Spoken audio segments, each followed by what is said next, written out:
Yeah, I just want to test this before we get started. So if you are viewing, please type in the chat. Oh, hey, John. I recognize your name. Thanks for being here.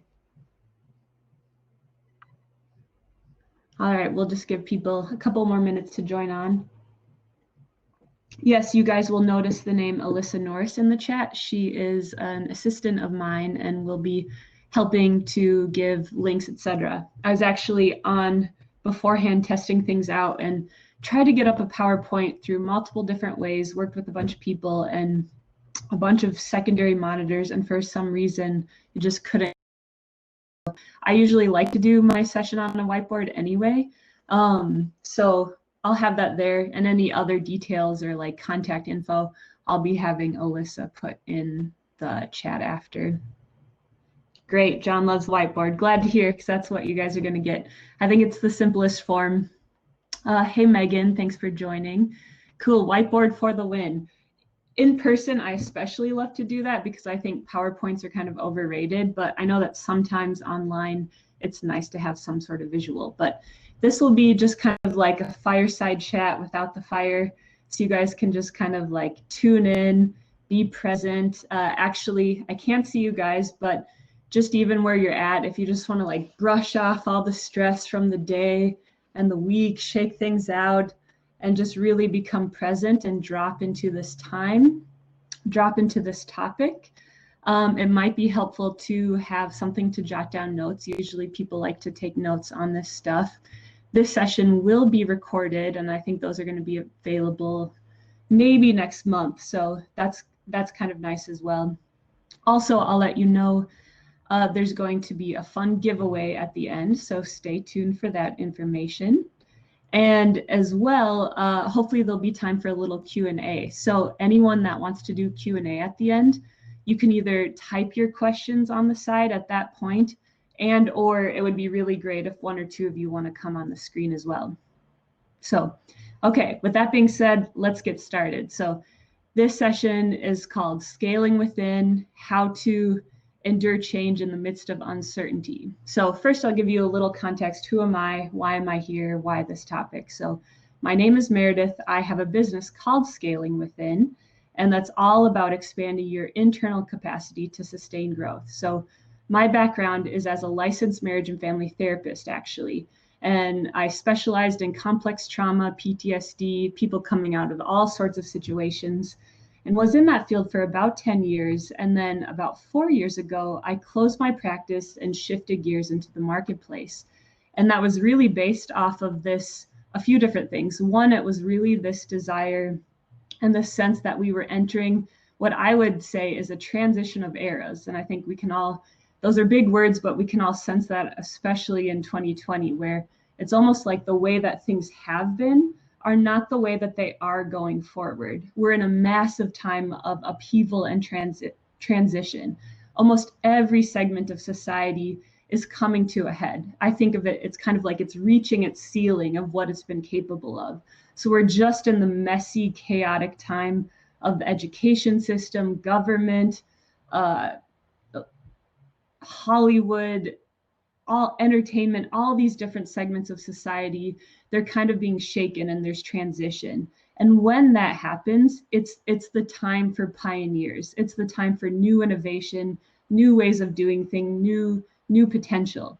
But the thing about that is when you're pioneering something new, there's no roadmap for what you're doing. You're the one actually going into new territory and figuring it out. And that's a really difficult process when there's no roadmap. So kind of my interest has been for people pioneering things, because when you're pioneering, what you do also has major impact on those behind you.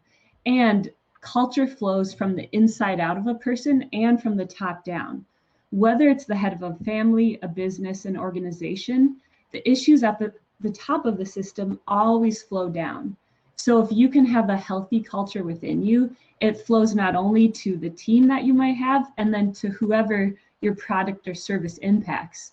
And so for me, that was really the passion behind shifting gears and bringing some of these topics into the marketplace, was really wanting to see those people at the top of systems be healthy themselves and flow down and impact culture and society around them.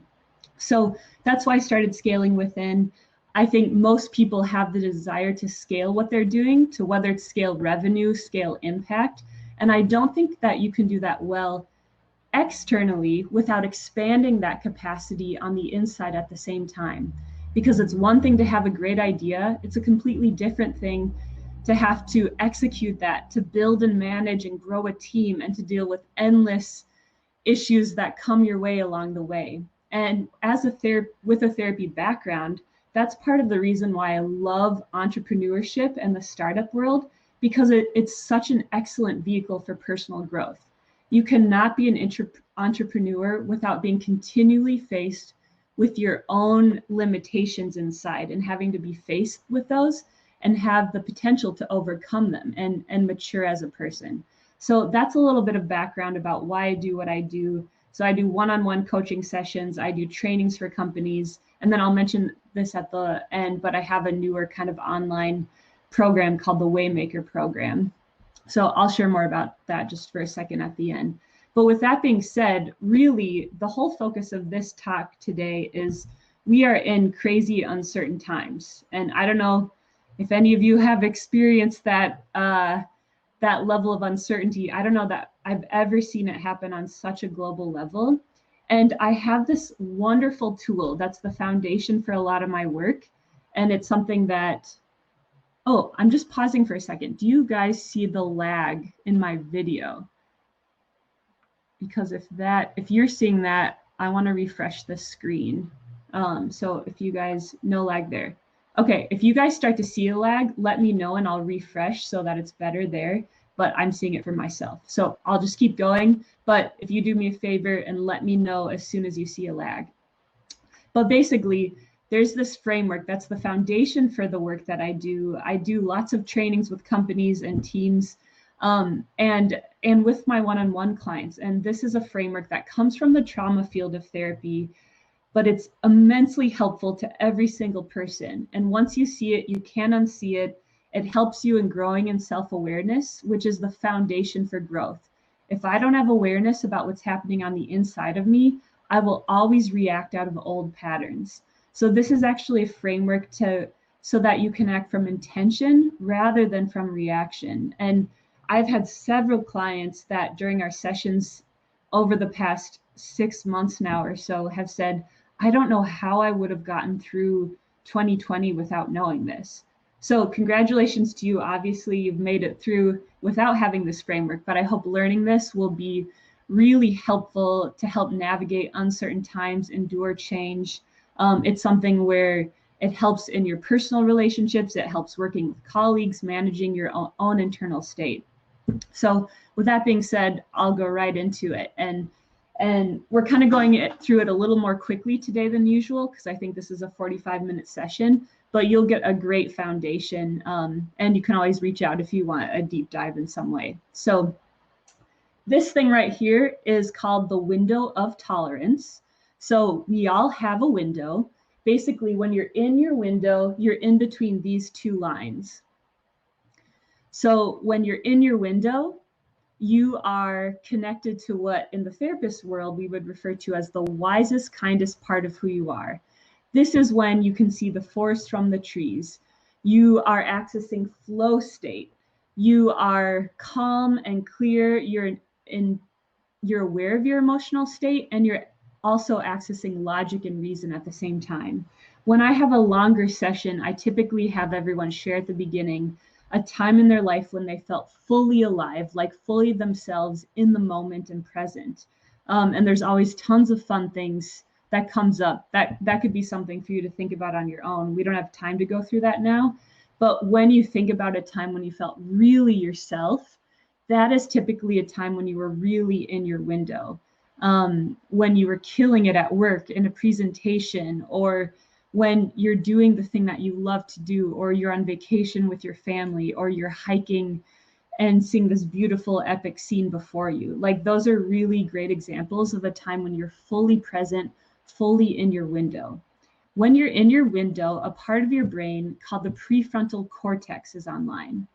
that's a part of your brain that's not fully developed till around 26 years old. To me, that's fascinating, and it never ceases to amaze me how many of us make major life decisions before that age.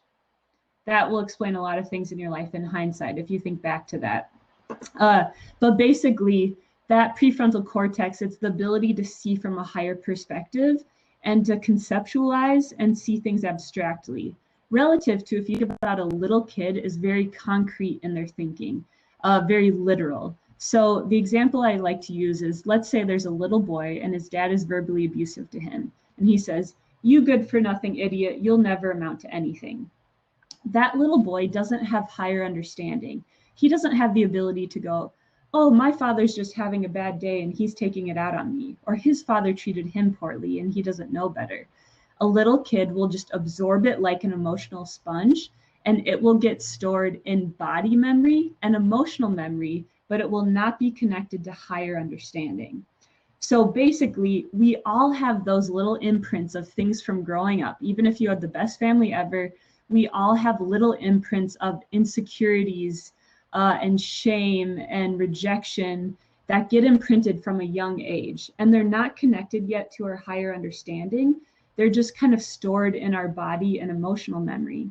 And then you go on with your life, you become a capable professional adult most of the time, hopefully operating in your window most of the time. And every once in a while, something will poke you emotionally, and it will take you out of your window, which we'll talk about in a second.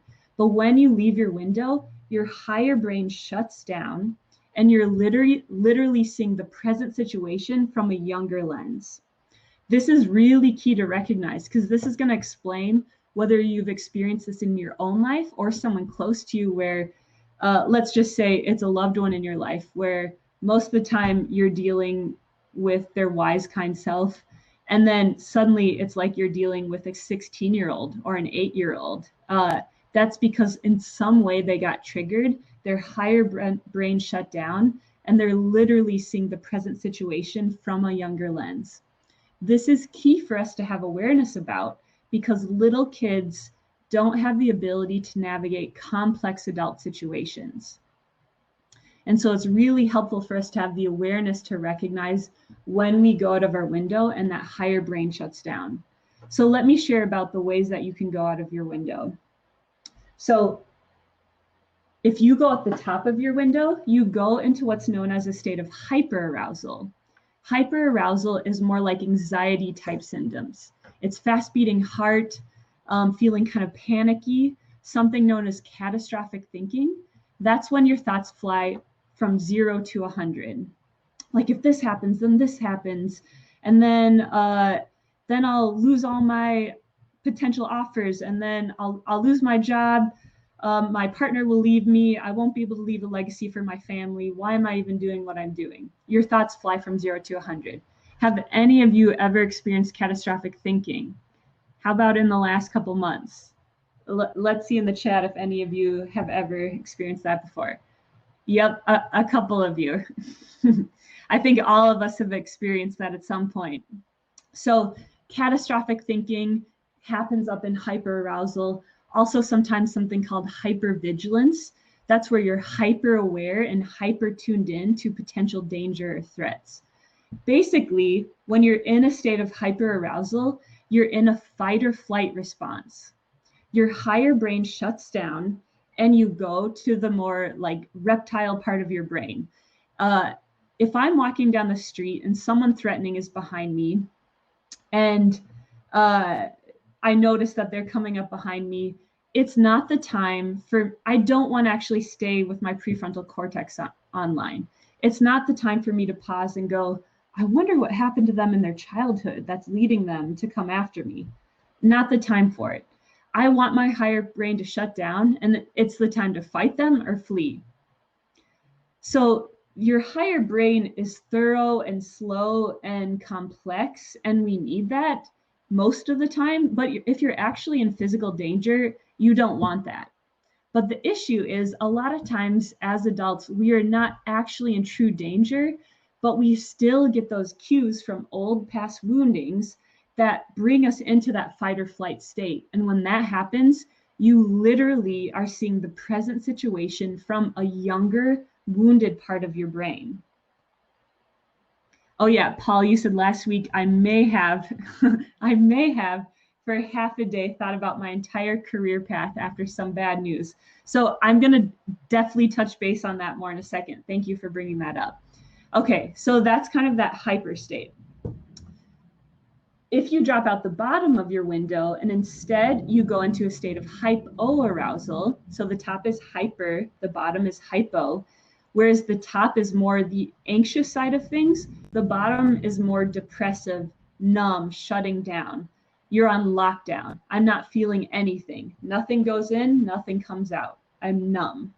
Whereas the top is fight or flight, the bottom is a freeze response. So everyone is a little bit different in their tendencies. Some people will always go up if they leave their window. Some people will always go at the bottom. Or sometimes you go up and spin and spin and spin, and that you can't sustain that level, and then you drop out the bottom. Or sometimes maybe at work you're one way, and then when you get home in your personal relationships, it's a completely different thing. So unfortunately for this platform, the polls do not work within the sessions. They only work for the whole event. But typically I would do a poll right now to see, instead I want to see in the chat from you, I'm going to ask you a question and then I want to see your responses in the chat. But for you, just listening so far, if you were to leave your window in a work setting, what is your tendency if you leave your window, hyper or hypo? I want to see in the chat. So I'd love to have you type in a work setting, if you're to leave your window, what is your tendency? This is kind of fun to see. Both hyper, in work, mostly hyper. Yeah, so again, it can be more dynamic and complex, but just to get a general sense, this is really interesting to see. So the majority of people I'm seeing are hyper. I think that's especially common for high performers and high achievers. Not always the case, but I think it's usually when I do this either in an in-person workshop and the online webinar styles I've done so far with the poll, typically with the audiences that I work with, it's typically either an 80-20 or 90-10, with the majority being in hyper in a work setting. Okay, so the next question is, in a home setting, so in your personal relationships, what is your tendency if you were to leave your window? Is it more hyper or hypo? So I'm going to put here so you see the difference after my comment. And a few came in before. Yep, so hypo, hypo, hypo. Interesting. This is so interesting to see how it can differ. I want to hear from a few more of you. What's your tendency if you leave your window at home in your relationships? Anna, that's a good distinction. If it has to do with your kids, hyper, personal, hypo. That's a good distinction. Anna, were you hyper at work if you leave your window? Yes. Because I think sometimes tasks related to kids, they can get us out of our window in the same way, where it's a little bit different in a peer-to-peer or romantic relationship going out of your window. Alyssa, that's good too. Hyper with husband, hypo with others. So this is also really interesting. So just in case you guys are interested in this, typically when I do this with a poll form, whether in person or through a webinar with the poll function, it's typically 50-50. So normally 80-20 at work go hyper, and at home it's more of a 50-50 split. So what I love about this is you even just learning about this now, you cannot unsee this. Like, this is a new schema in your brain. It's going to automatically shift your level of awareness of yourself and other people. You now have a new place to like sort and put things in. You can't unsee it, which I love. It's a skill that we develop over time, how to grow in being in your window, how to get back in. I am going to talk some about those things, but also at the same time, even just having this awareness in and of itself is going to help you. Okay, I'm just checking. Does this go to 11? I'm just noticing for time that it doesn't show me up here. 10:15 to 11, I think. Okay, I just want to check because I can get really present and in the moment here. So we're good on time. So basically, once you see it, you can't unsee it. And this is going to be helpful in so many of your relationships. If you think of a relationship with a significant other or family member, someone in your life that you really work through a lot of things with, I want you to think of a time with them where you worked through something challenging or difficult, but you were able to get through it and get to the other side. And you were able to feel closer as a result of it. Ever have that experience? Hopefully you have. Now think of the same person in a time where you worked through something challenging and it completely blew up in your face. Ever have that happen? I imagine so. Likely what the difference was, same person. The difference is in the first example, both of you were probably in your window. The second example, one or both of you got triggered and were out of your window. This is immensely key in our personal relationships and at work. If you can recognize you're not in your window, the number one goal is to get back in, because your starting point determines your end point. If you start conflict in your window, you can move forward. If you start conflict here, or the other person is there, it's going to end poorly, because literally one or both of you are seeing the situation from a shutdown lens. Your higher brain is literally shut down and you cannot access this. This is also key in the midst of a pandemic and global transition, because when you're in your window, it's not the time to make decisions or come to conclusions. So I'm going to go into more of that in a second, but I just want to really iterate this point about why it's key to not do conflict when you're outside of your window. So when I was doing trauma therapy work, if someone were to come into my office and they were going to share their past trauma, if they were in their window at the time, they could share the traumatic experience, work through it, begin to get healing and move forward. But if someone was to try to share a traumatic experience and they were in hyper or hypo, it would only re-imprint the trauma in the brain and make it worse. This is key, because for all of us in all of our day-to-day interactions and your relationship patterns, the more and more that we go into the same patterns outside of our window, it just re-imprints those negative cycles deeper and deeper into our neural pathways. So this is like really key to break that cycle. I also see the window kind of like a river. If you're in your window, you're in the river and you can keep flowing forward. You can access flow state, if you've heard of that before, like optimal brain states of creativity and productivity. If you get stuck on the shore of the bank, hyper or hypo, you actually can't go anywhere until you get back in. So if you can recognize that you're not in your window, the number one goal is to get back in. As much as possible, you don't want to make any decisions or come to any conclusions until you can get back in, because they will only end poorly. Okay, I see some questions. I'm going to get back to those in a little bit, just so you know if I'm not reading them right now. So if you can recognize you're not in your window, don't make any major decisions, which is way easier said than done. This is one of those things like the corny quote, reach for the moon, even if you miss, you land among the stars. So not realistic to always do that, but having this target is going to get you a lot closer to it.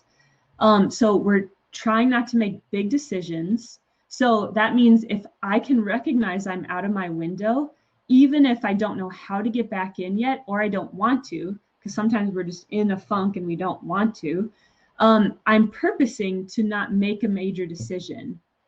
And when I say don't come to any conclusions, I mean, when we feel triggered, we have a lot of conclusions coming to our mind about ourselves and other people. Like Paul, you mentioned earlier, like even reconsidering everything that you're doing, basically. So it's not the time to figure that out. I almost picture my inner world sometimes as a home. Actually, Alyssa, my assistant, is a really gifted designer and illustrator. What I'm about to say, she made a great illustration for this concept that's on my Instagram, @scalingwithin. You can maybe put that in the comments, Alyssa, the link, just in case it's helpful for you, Any, to see this visual as I'm talking, because I think I posted it like a day or two ago. But basically, I sometimes picture my inner world like a home. And if I'm in my home and then suddenly all these thoughts come knocking on the door, first, hopefully I have a door. Sometimes people don't have a door and we first got to remove the squatters. That's a whole different topic. But basically, all these thought trains are knocking on the door, like you're a failure or you're an idiot or these people are going to think this of you. This is recognizing that I don't have to bring them into my living room and invite them in for tea. So if you've never heard this before, I want to let you know that you don't have to think everything that you think. You don't have to think everything that you think. Just because a thought comes into your mind doesn't mean that you have to think it. We actually have way more freedom than we realize to choose whether to accept that in or whether to toss it out. Usually what happens, we have an unhelpful thought and then another shame thought or guilt thought comes for even thinking about that. That keeps us even more bound inside. This is about recognizing just because it came to me doesn't mean I have to receive it. So there's a lot more to this. So I'm just kind of like giving you guys a fire hose of information. It's stuff that you're getting basically like 6 months of therapy crammed into 45 minutes. But at least you get a lot and you can go back to this. And I have a lot more expansion, all these things, but I want you to get some of these key concepts. So basically, if you're not in your window, we're practicing as much as possible. I'm not going to make a decision or come to a conclusion. I'm going to stay low to the ground. What do I mean by that? When I was growing up in school, we had fire safety units, and what they would say if you smell smoke is stop, drop, and roll. So if it's going to get crazy up in my thoughts, it's not the time to be up in them. It's the time to get low to the ground, the time to stop, drop, and roll. Or if you think of it like an active battlefield with grenades firing, tripwire, if that's the case, it's not the time for me to casually saunter through the field. It's the time for me to drop down and army crawl, stay low. Paul, this is where I want to speak to what you shared a little bit earlier. So let's see if you guys can see this on the screen.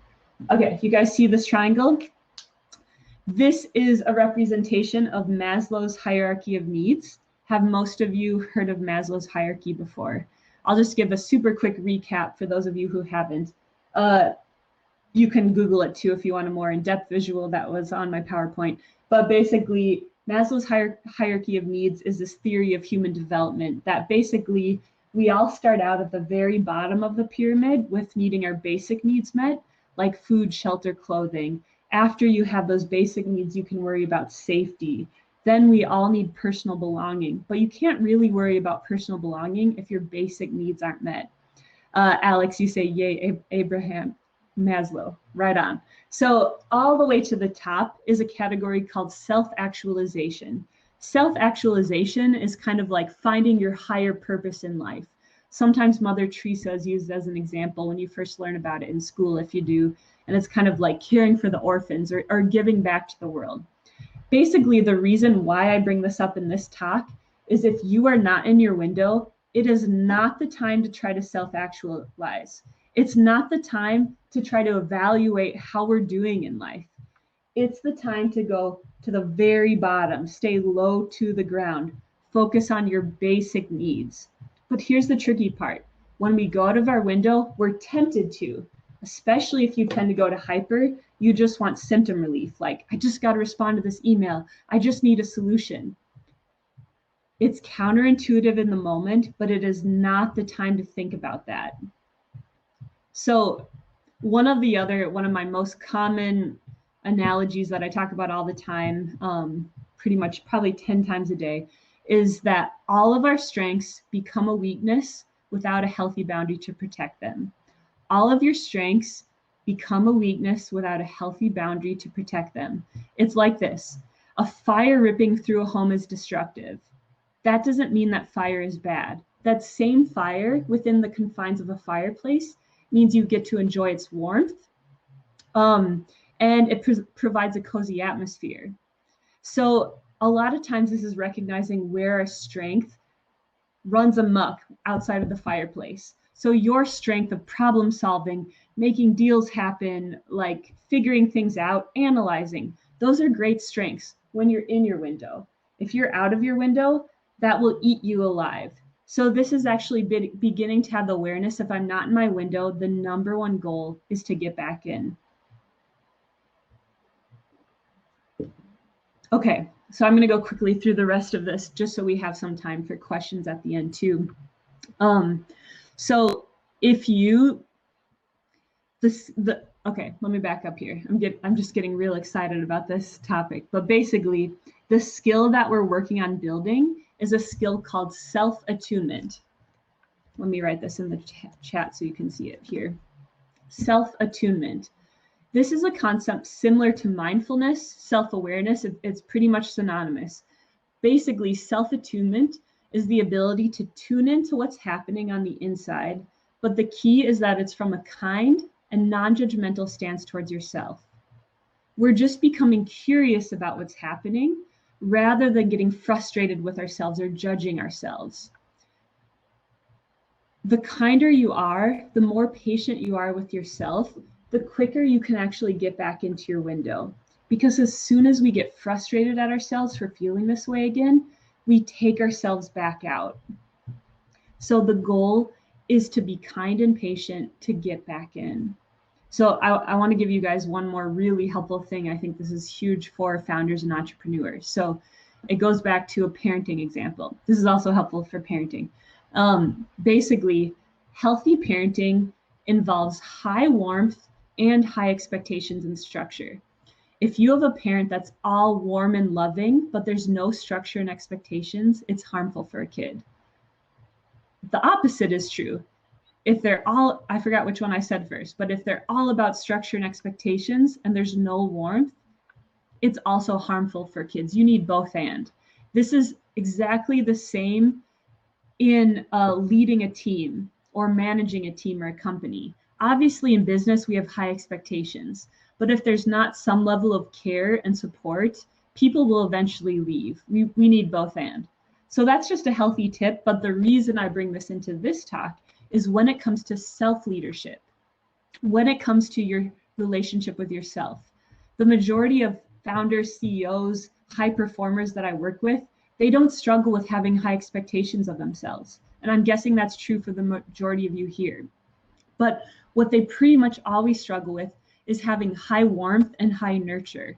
So this isn't about lowering your expectations of yourself. Sometimes it is, but before focusing on that, the goal is to increase your warmth and compassion. This is huge. This is actually neurologically imperative for getting back in your window, which is a massive in a time of global upheaval and transition. We have constant pulls to get us out of our window daily, on a personal level, on a city level, on a global level. So this is the time to really be kind and patient with yourself as we go through the process. Okay, what I want to do next is talk about strategies to get back in your window. So at least you guys have that, because I'm guessing you're wondering, how do I get back in? And then I'll be able to look through some of your questions and, depending on the time, bring some of you on to ask them. And I'm happy to follow up with you guys, as I know they shortened the sessions this year to 45 minutes. So, okay. So how do you get back in your window? Any of you want to know about that? I like to start this part with a little quote. It's kind of corny, but I think it's really good. Basically, it goes like this. Yesterday is history. Tomorrow is a mystery. Today is a gift. That's why it's called the present. I'm going to say it one more time. And this, I've never seen this be so true as this time in history. So yesterday is history. Tomorrow is a mystery. Today is a gift. That's why it's called the present. So most people get caught up in either getting pulled into the past or anxious about the future, when all the while, the only thing we really have is in the present. The present moment is the key to being in your window. In general, future worries are connected to hyper, and past is connected to hypo. Not always 100%, but just as a general understanding. So the present moment is the key to being in your window. For all of you, if you thought of times where you knew you were in your window and operating from the wisest, kindest part of who you are, it would always be a present moment, like this calm time in nature, playing a musical instrument, these different times where you were just in the moment, you weren't worried about your to-do list or anything else. So the present moment is the key to getting in your window, and your body is the key to the present. This is key. You can be the most brilliant person and have the wisest mind, but if you are flying up in your thoughts, you're actually not connected to the present moment. Our bodies are what connect us. I actually love this because a lot of times we neglect the importance of the body. I can be a kind and wise and helpful person, but if I don't eat on time, I get hangry. Most people probably wouldn't believe that. It's very true, actually. So that's very humbling to think that I can have all this going on up here, but if I don't care for my physical body, what's the use? My body is actually what connects me to the present moment. This is key because when you're in the present, that's when the ideas just flow up. They bubble up like a spring from the inside out versus me trying to use my brain to make it happen. We want to access more and more in our life that flow state, being in the river, being connected to that present moment, you know, where like if you've been working really hard, you finally have a break, you go through the withdrawals of busyness and finally are just present in the moment. And then all this creativity starts to come up again. This is about learning how to incorporate that more in our day-to-day lives and build on that. So again, the present is the key to your window. Your body is the key to the present. And the key to your body is the 5 senses. So I'm going to go through each of the 5 senses really quickly and give you some examples. Everyone's different strategies that will work for them. And it depends if you're only a little out of your window versus a lot. But just so you have some starting points. So visual. Visual is a huge way to get in your window. Being in beauty, to whatever extent you have control of your physical environment, having plants, I have some wall art that has personal meaning to me, having those things that when you see it, it brings you joy. On your phone, having a file of videos of a cute baby or cat or dog videos or whatever you're into. But basically, when you look at that video or that photo, you don't have to think your way into being happy. You just look at it and it automatically shifts your brain state. That's going to help you get in your window. Okay, the sense of touch, body movement would go into this category. This is massive. Anytime you can move your body, it's going to help you get back in. Like any forms of exercise, just walking around the block. And I want you guys to try this right now. I'll do this fairly quickly, but basically hook your thumbs, put it on your chest, and slowly and with intention, tap back and forth. This is something called butterfly tapping, and it's a mechanism known as bilateral stimulation. So it's just going back and forth, back and forth. What this does, it's a similar effect to intentional deep breathing, which is also very important for getting back in your window. But basically, the bilateral stimulation, it's helping the things that are getting stuck in the emotional part of your brain and shift them through logic and reason. That's similar to what's happening during REM sleep when your eyes are darting back and forth. That's why sometimes after you take a nap, what was such a big deal before isn't anymore. Your brain is able to process it through. That's the same thing that's happening for runners. One of the benefits for a lot of people who run to clear their head, it's actually that bilateral stimulation is helping them process it through. This is helpful. Can't always do this in public. Now it's fine because most of us are at home. But if you were in public, what you could do instead, that's a little bit more subtle than the butterfly tap. You can't see since I'm seated, but basically if you all firmly plant your feet on the ground and slowly, intentionally tap your foot back and forth, back and forth. That's something you can easily do under the table at a board meeting, at the doctor's office, and it just will bring calming to your body. And if you compare that with a restless leg, that's a hyper response. This is slow and intentional. So lots of things in the body movement. Smell would be like essential oils, lavender to come down, peppermint to come up. Music, soft instrumental music to come down, something uplifting to bring you back in. Food, being present with your food, enjoying the flavors. When I taste dark chocolate, I automatically just smile. It just makes me happy. Most people aren't present when they eat. They do it while they're doing a bunch of other things. And actually enjoying the flavors, it helps you come into the present moment. That's why we often build relationship around food. It helps ground us into the present moment. So there's so many more things. So if any of these stuck out to you, or if there's any others that you try, put those into the chat, but at least you have a beginning sense.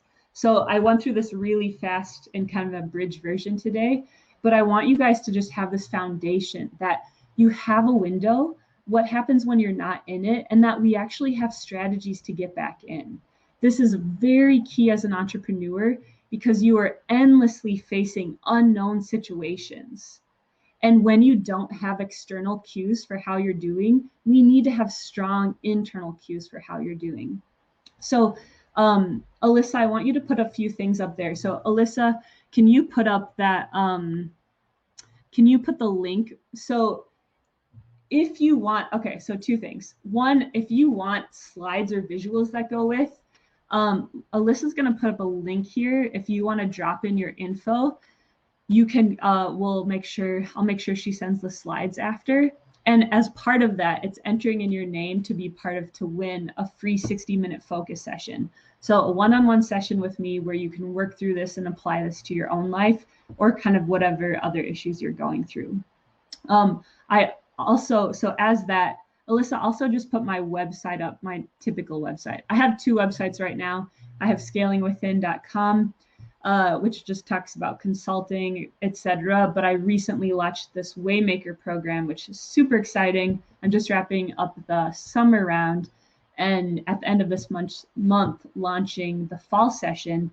And basically, it's a 12-week program for pioneering entrepreneurs to lay out the foundations of like techniques and ideas and concepts that help you thrive internally through the unknown.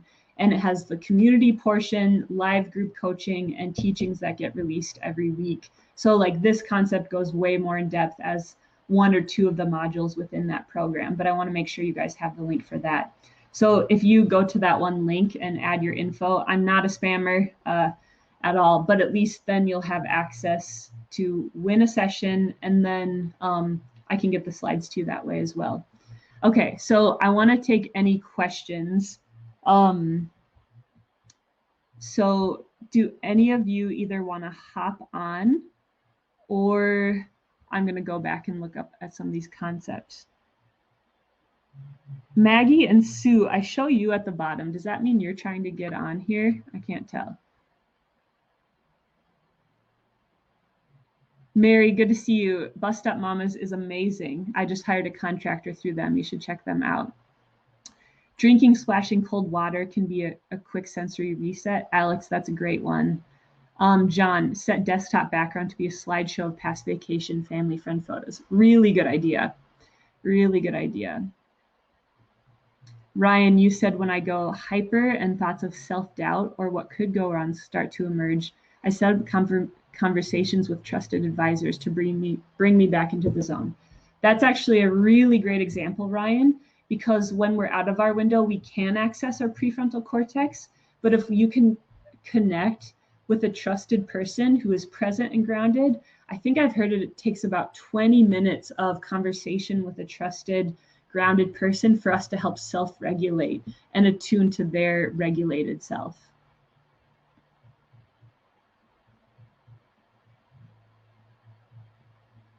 Megan, I'm just going back to some of these. My husband always tells me when I'm really upset with the situation to wait until the next morning to send a mail. That's so good. Yeah, it's so true because you're literally not in your window. Okay, we have just about 2 minutes left. Do any of you have any additional questions that you have? Or if you already had it up earlier, maybe you can copy and paste it. Otherwise, thank you for joining. And I know it was a lot of information, but I hope that this gives you a really foundation to be able to grow in self-awareness and have some kind of anchoring points as we endure uncertainty. Because we're in this transition of eras, everything is shifting. There's so many external unknowns This is really the time to learn how to anchor into ourselves and operate as much as possible from a place of intention rather than reaction. Oh, Ryan, you said that link doesn't allow one to put an email address. Thanks for pointing that out. Alyssa, is there any? Oh, Alyssa's looking into that now. Ryan, really, thanks a lot for that. So if you guys just keep that link, and hopefully Alyssa will add to that. Also, I'm going to type my personal email in here just in case. So just in case you want to connect and something happens when we add this. Yeah, John says you can add your email in the comments feedbacks. Yes, I'm not sure how long if I'll get to access those. Cool. Thanks so much, guys. It was so glad to have you here. I'll stay on just a couple more minutes. You can all like hop off as you need to, but just to make sure we figure out this stuff on the side. Wow, Ryan, you said great session. I learned more in the past 45 minutes than I did in 2 semesters of psych in college. I love that. I'm glad to hear that. It's funny because this is actually a concept that most therapists don't even learn. I did not learn this in grad school. I learned it in a very specified subfield of complex trauma, working with some kind of advanced leaders in neurobiology. So it's one of those things where it's hard to find this. It's kind of stuck in the field. But the reason I love to bring this to everyone, because it's so helpful for every person. Thank you so much, everyone. Really good to have you all here and hope to connect with you more. Yeah, I do a lot on Instagram. I'd love to have you guys add me there on LinkedIn as well. I'm kind of buying time to hear back from Melissa if that link is fixed, but I'm also just going to bring up my LinkedIn because all of you guys in the chat were really great and I'd love to stay connected. So I'm just bringing up my feed and I'm going to add that link in here.